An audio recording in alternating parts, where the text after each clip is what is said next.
Whom do you give your faith to? I am always fascinated by how even believers often trust the Word more than the Word of God. I recently read a passage, and all who touched the hem of his garment were healed. Not just some were healed, not partially healed, but all who reached out to him in faith were healed. I often see that people who say they believe, who go to church regularly, pray and feel connected to God, still don't claim this promise for themselves, that they belong to those who are. Look at the different Bible passages and ask yourself, what would change in your life if what Jesus promised were truly real for you? And I'll say it provocatively, it wouldn't just become true, it becomes reality when we take hold of His word in faith. For example, Jesus says, I have come that they may have life and have it in abundance.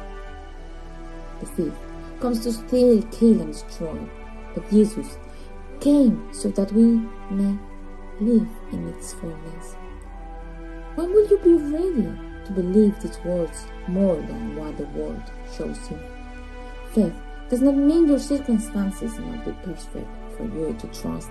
Faith means that no matter what your circumstances are, you know that you follow a good God, that He is with you in every situation and can turn everything for good. Take a moment and reflect. Go step by step through your life. Look at different situations and ask yourself, whom do you truly believe?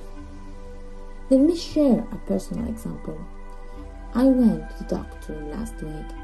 My children have been telling me for years that I don't hear well, and there are cases of hearing loss in my family. Even when I go dancing and the music is loud, I sometimes struggle to follow conversations, so I already suspected that things might not be ideal. The end doctor said to me, this may shock you, but I recommend you a hearing aid. My first thought, though, when I looked inward, was that it didn't shock me, because I know by His wounds we are healed. Jesus can restore my hearing at any time. He created everything, so I know He can do it. I was completely calm. I accepted the prescription for a hearing aid, but I did not feel that it was my true solution. My solution is to trust in the Word of God, because it also says they will still bear fruit in old age. They will stay fresh and green.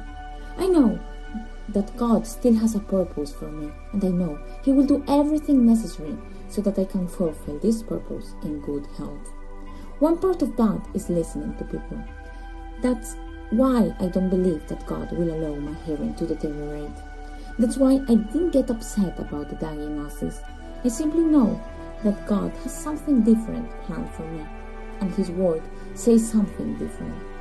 I encourage you, believe more in what God says than in what people say.